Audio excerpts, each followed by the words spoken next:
Until you reach a junction where Attempting. We are trying. We are there. Almost.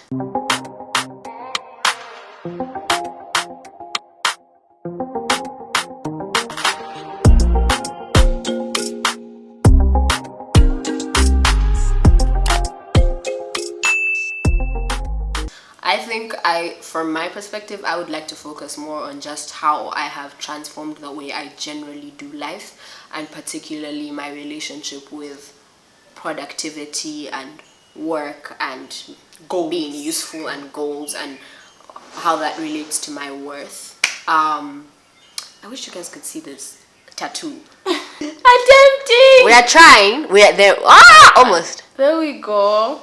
Can I Guys, see? okay, you can kind of see it. This tattoo says, allow yourself mourning. You guys, that is it is my life motto. It is my everything. Like, I got it from, I'm plugging you guys. Read a book called I'm Telling the Truth But I'm Lying. It's by Bassie Igby. It's like a memoir thing. She was diagnosed with depression and bipolar 2, just about her journey before she was diagnosed, after diagnosis, and just now. And she's also an artist, a poet, a creative, whatever. Guys, I've never related to someone and a story so heavily where like she has words for things that I've never been able to say or express to anyone. But for me, the thing that I will never forget that I said I have to have this inked on my body even if I go to hell was allow yourself mourning. And for Mourning, me, that just as in MORNING. And I put it here so I can always see it just randomly. And for me, it's just like a reminder to be gentle with myself, to be kind with myself, to be soft, to remember that tomorrow is another day. Today hasn't worked. Today I didn't get out of bed. Today I failed. Today whatever. It's okay. We wake up. We try again tomorrow. For me, it was just a reminder that my mental illness, whatever diagnosis I have, like it has absolutely, it's not who I am. It's something I have, it's something I'm dealing with, but it's not the entirety of who I am. I exist outside of it. Yeah. There's a quote that I have that says, I'm gonna paraphrase, but it says something about how depression is smaller than you. Always it is smaller than you. And if the metaphor is that depression is a dark cloud passing through the sky, then you are the sky, which means that depression needs you to exist. The cloud cannot pass through nothing. It has to pass through a sky. So you do not exist in depression. It exists in you. It needs you to exist. So you exist outside of it. And for me, that was a big thing in helping me with kind of grappling with having like low self-esteem or feeling worthless or feeling useless. Because guys, there's a time in life where literally on my to-do list in my diary, I would wake up with 2 goals. Literally, I would say, wake up, that was a goal, to wake up and get out of bed, take my medicine today, and eat at least 1 meal. Those are the only 3 things. And very many days, I didn't even do all 3 of them. I couldn't do all 3 of them, but those are my 3 goals. So, moving from a person who's been like, I've been in school, I've been doing everything right, I'm extracurricular, I'm doing everything, to moving to that can be very difficult.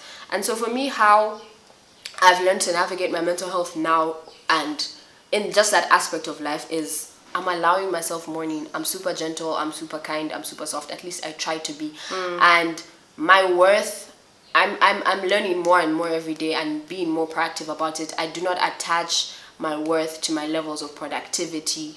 As a creative, as a woman, as a person, as whatever I am in this world, as a friend, I don't attach my worth to those things. Those things are important and I want to do those things, but when they don't happen, it's not like I'm now less of as a person. Since I've been diagnosed, I've had like a couple of major episodes, because depression is a thing that like goes like this, it goes like this, it goes like this. And within those episodes, like one thing that I have learned to navigate is understanding where I'm at a certain point and what I can take on and handle.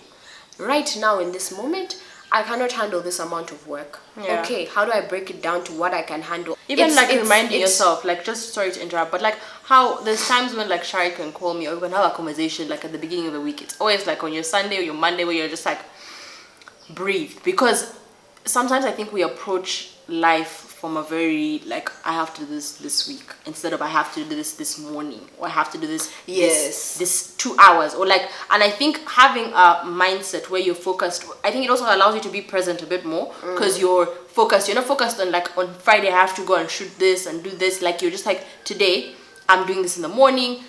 And like how you have like small, tangible, more achievable goals. And I think that's something that I think we have been able to help each other in. Shari has reminded me several times that like there's no need to, like, that is gonna sort itself out. You can't worry about every single thing. Yeah, so I think for me, like right now where I'm at in life, like my biggest priority, like guys, I have goals, okay? I have goals, I have dreams, I have ambition, I have drive. But those things for me as Shari, they come second to my well-being.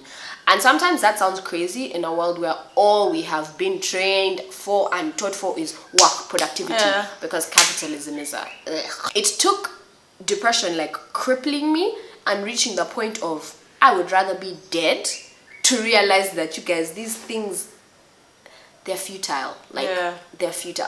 I know that they are important, and like we are people in the world that are doing things, but still, guys, that's for me, like my mind, where my trajectory is at right now, those things are my priority number 2. Because when you reach a point where you can't do anything, but you have to somehow get back up and see worth in yourself, you truly have to look inside and be like, I am worthy because I am Just enough. because I exist. Yeah. I was enough before. I am enough now. I am enough as I am on the way to who I want to be. But I'm always enough. But yeah, that's where I'm at.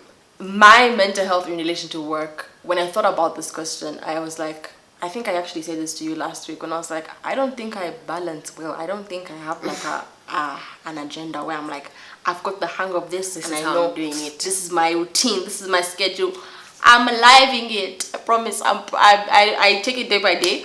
I remember last year during like when the coronavirus had just started and like we're all locked down, and there was just a lot of like anxiety and just so much pressure because it was a situation where you are meant to perform or overperform for a totally different setting. I'm indoors and I don't have any support that I was getting outside of this confines. Can I even add to that, like guys, living through a pandemic like that, like your body holds trauma. Dude. Like you're supposed to overperform, but also like you're experiencing a world in which you're losing people, things are changing, this is that, this is like you're seeing trauma after trauma every day. Yeah, exactly. And I think at that point it was like I was evaluating like where I'm at and how I'm doing, and I realized that I'm literally taking things day by day. Like in a pandemic, you don't know what's going to happen next week.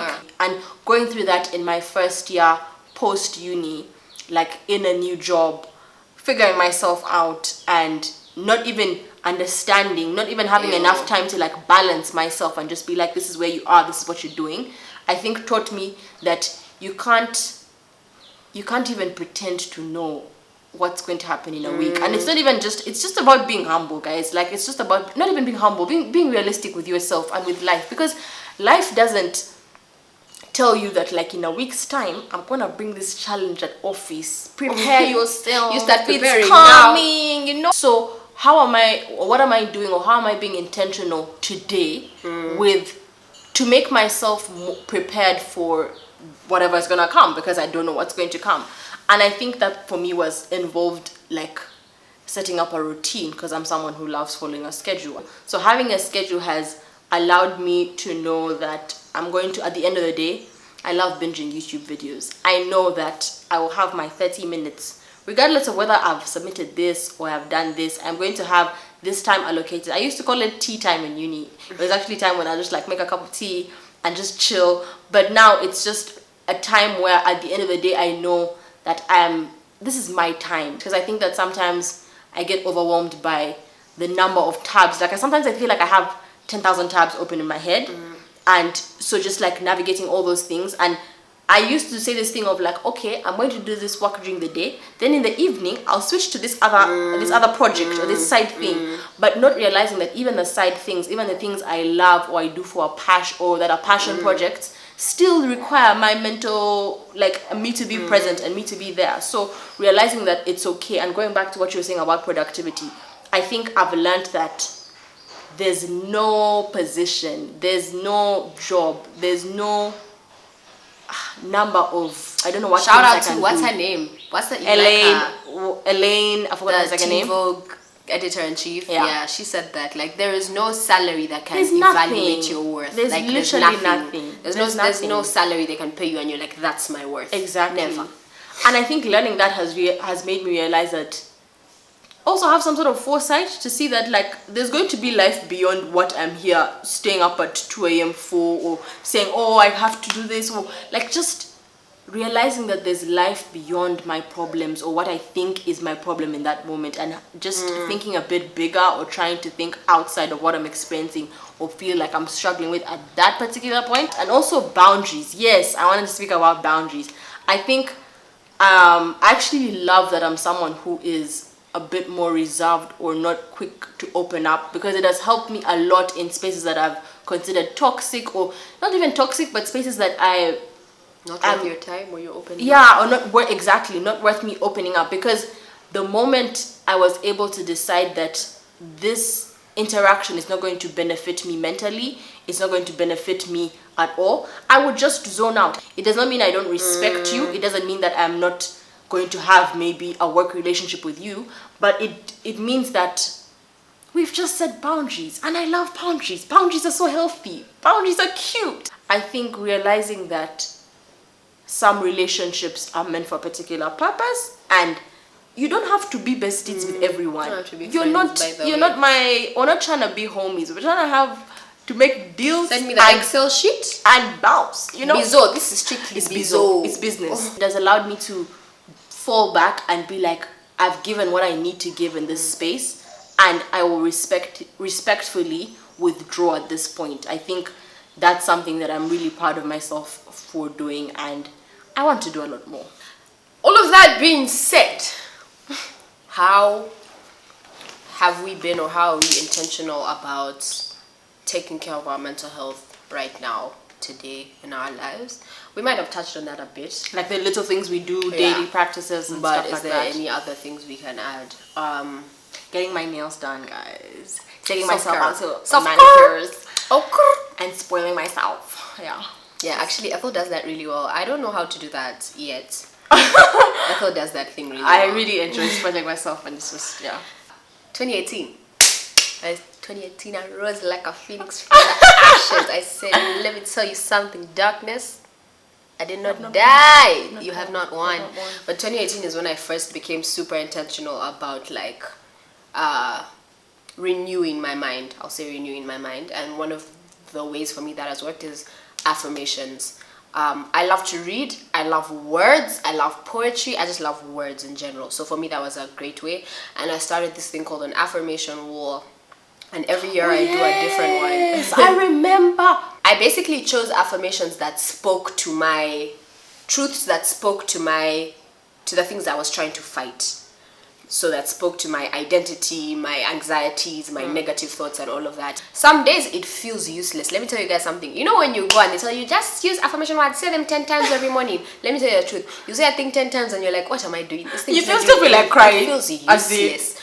But I promise you, like 3 months later, or like 2 weeks later, something will happen and boom, that thing will manifest. Like you will remember those words, or you don't even notice that the thing is starting to manifest, but you look back and you're like, do you know where I was 6 months ago? This thing that I put on my mirror is now happening. Journaling also helps me a lot. I freeform write, so I don't really use like, I don't have questions or prompts or whatever. That doesn't really work for me. I just freeform, and it eventually starts to make sense. I promise you, it feels stupid in the beginning. You're just like, I'm writing, I felt that, and then you just start to write things, and sometimes at the end I have revelations, sometimes it reveals truth, sometimes it reveals pains, sometimes it also just feels like I'm lifting something off and I'm putting it there. I've not found a solution, exactly, but I've put it somewhere else at least. Yeah, even as someone who doesn't like writing, I can testify to that. And even going back to those pages like a couple of months later, you're like, wow, that's where I was, and this is where I am now. Like, wow, look at like the mind shift and mentally where you are. One thing that I think I've tried to do, I'm learning how to, or learning to practice daily, is the idea of being gentle with myself even when I'm fucked up. So I think it's both accountable and gentle. Exactly. And I think accountability is something that I'm trying to do, I'm learning to do more and more. But then even as I'm accountable to myself, I'm not being hard on myself and realizing that mistakes happen, like you do slip up, things happen, but remaining in that guilt and shame is something that I have left behind. I think also another important thing for me has to do with my spirituality. I believe I am body, mind, soul, spirit. Like I believe those entities are a thing that I am made of. And so for me, it's very important that I'm in touch with spirit, my spirit form, if that makes sense. And my current, I guess, route or way of connecting with my spirit form is through God. I don't care what you want to call God. Through God, through love, through universe, through whatever. But for me, it's through that higher being, power entity. I'm very wary of Christianity because for me, a thing I don't understand about religion is how Christianity has this thing of like, by his stripes I'm healed. Don't what you confess, you profess happens to you. Da da da da. For me, what that did with me in my journey with depression, I was like, so are you guys saying I've brought this thing upon myself? Like I don't have enough faith, or I'm not praying enough, or I'm not positive enough, so it's happening to me, so it's my fault. You know, there's that disconnect, and to be honest, there's so many disconnects. That's another conversation with that religion, but I still feel very much like spirituality is filled. I'm a spirit-filled person, and I need to feel that part of me in various ways. Where I'm at right now, for me, one of the main things has been like presence and understanding, being here right now, and releasing this idea and notion of always going against the clock, like time is running. Where am I right now in this moment, in this minute? What do I need to be doing? Let me prioritize that. Another thing that has really helped me is therapy, and how therapy has helped me is I think we've had a whole testify to that video about mental health, and we've not even talked about therapy, guys. Therapy isn't the only way though, guys. It doesn't work for everyone, to be honest, but I recommend it. I see a clinical psychologist and I do cognitive behavioral therapy. It's a form of therapy that just like you use exercises and conversations, and she gives you homework that sort of helps you with your mind and your thoughts, if that makes sense. That's where it's like centers on, and also with your behaviors. My therapist, my psychologist always used to tell me like, break things down, especially when like I have a depressive episode and I'm starting to come out of it. It feels like I've been away from life, now I'm trying to catch up and get back in the race, and I'm like, I don't know how to do it. And she's like, literally, make a list. What are the things you need to do? Break them down into small little tiny bits and get what you can get done today. If you can't do it all of it today, it's okay. Put it down. Even things like just like write your thoughts down, make a list, make a table, and say these are all the thoughts I'm having, negative, positive, whatever. Is there something I can do about this particular problem and thought? What can I do about it? Is there nothing I can do? The ones which there's nothing you can do, you write them and throw them away, because if there's nothing you can do about them. I have a love-hate relationship with therapy. I think we say therapy is not for everyone. I think at some point I was just like, yo, this is too much. So I think with therapy, it's something that you grow and you learn about. So don't beat yourself up if you're not seeing results immediately. I've experienced that personally. Therapy is not a quick fix. Like, you don't go there for 2 months and you're like, I'm out. It's something that you need to be patient and with yourself and love yourself throughout whatever you're going through. A lot of time people approach me for like therapy recommendations, and I find it difficult to be like, this is the best therapist, go to only this one, because guys, it's not a quick fix. It's literally a journey, and like in 5 years I've seen like 3 different people. In one season that person made sense, they don't anymore. Then I'm seeing like, you know, okay, and there's other aspects as to why I've seen different people. There are good reasons, because you have mental health in this country, but still guys, like, you grow with a person, you grow out of a person, like there's so many different things. So guys, we've come to the end of this video. Thank you so much for staying through it. We really loved having this discussion. As we said, it's something that has been on our minds and present. We know that we don't want this to be the last conversation we have around mental health. So we'd like you guys to send in questions, and we'd like to do a question and answer video of you guys based on what you've heard about our experiences, things you'd like to know, things you're interested to find out about how we navigate this whole mental health friendship thing. So yeah, drop us a DM, share your questions in the comments below, and we will get to those. Also, just additionally, we did put up like posts on Twitter and Instagram asking for questions. We have not ignored these questions. Like, coming back. we filtered some of them into the conversation. Yeah. So I think some of them have been answered, and any that you has not been answered is going to be part of the Q&A video. Yeah. But we did filter some of them into what we spoke about in this video. Please share this video with people who you think would benefit from it. Let's start the conversation, and yeah, let us know what you think about it. And we will see you next time. Bye.